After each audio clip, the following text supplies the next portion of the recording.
Betsaka ny tsy fagnaran-dalàna ataon'ireo mpivarotra amin'izao fotoana ilatsahan'ny olana mitohitohy tahaka izao ka mahatonga azy ireo manararaotra mampiakatra ny vidiny entana. Manoloana izany dia midina tany fotony ny avy amin'ny fitaliavam-patry ny varotra sy ny indostria ary ny fanjifana ato amin'ny faritra Diana, Andriamatoa Tanina Romialy Florentin miaraka tamin'ireo tompony andraikitra eto tampon-tanànany Antsiranana izay notarian'ny governoran'ny faritra Diana Tasiano Rakotomanga. Mandritra izany fidinana izany dia hita fa betsaka ny fagnararaotana izay ataon'ireo mpivarotra ary indrindra fa ireo izay mampiasa balansy tsy ara-dalàna. Tsy latsaky ny 10 ireo balansy tsy maintsy nongazana noho ny tsy fagnaran-dalàna tao bazary Antsiranana ny maraina teo. Ny vidim-bary hatramin'ny vidiny entana rehetra izay ilainy vahoaka amin'ny andavanandro ato amin'ny tsena, ato amin'ny bazary, satria ny raha tsapa amin'ny vanim-potoana karahatria dia magnararaotro ny mpagnararaotro. Ny zavatra ezahantsika zany mba ho tery omby ririny, tsy hamonony reny, tsy hafatin'ny zanany, zany hoe efa ireo mpivarotra aby ireo dia manao ezaka koa hampisy an'ireo vokatra rehetrarehetra ilain'olo amin'ny andavanandro aty amin'ny tsena. Fa na zegny koa na tsy zegny dia jereny koa mba nitsinjovana ny vahoaka madinika, izany hoe mba tsy dia magnararaotro loatra amin'ny vidin'entana.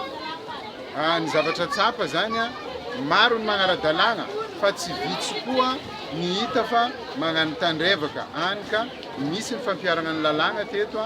Maro ireo balansy ohatra tsy magnaraka ny fenitra, tsy magnara-dalàna dia tsy maintsy nirofy ny tompony andraikitra ato amin'ny commerce. Ny zavatra tena teneniny zany magnentana antsika jiaby mba samy agnara-dalàna ny mpivarotro ary koa mba tsy agnararaotro ampidangana ny vidin'entana.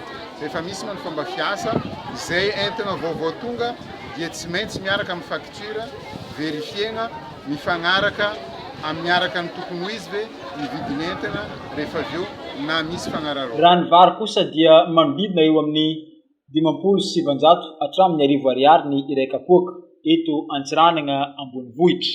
Raha 310 hatramin'ny 900 kosa ny vary Madame Rose. Maro ny vary misy ny riz de luxe, misy ny vary gasy, misy ny riz import.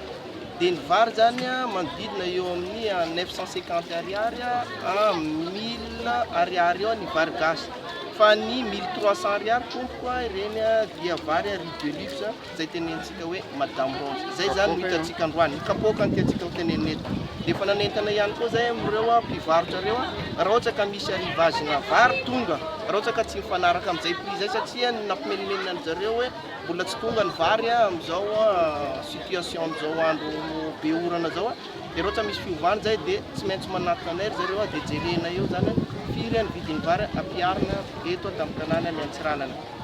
Ny zavatra atao androany tsy hoe tamin'ny tanànan'ny Antsiranana ihany fa amin'ny direction régionale anay dia mihetsika ihany koa ny any amin'ny district rehetrarehetra any manara-maso amin'izay vidiny entana zay ka aoka atsika mpivarotra sy hanararaotra an'izany vidiny entana zany ary atsika mpanjifa koa raha mahita tranga ny zavatra tsy mety dia afaka mampilaza anay avy hatrany fa horaisinay ndraiky. Taivina fa efa nisy ny fidinana ifotony izay nataony avy eo anivon'ny fitaliavam-patry ny varotra sy ny indostria ary ny fanjifana tany amin'ny faran'ny taona 2020 sy 2021 izay nampahafantarana ny lalàna feno varotra sy izay tokony atao manoloana izany.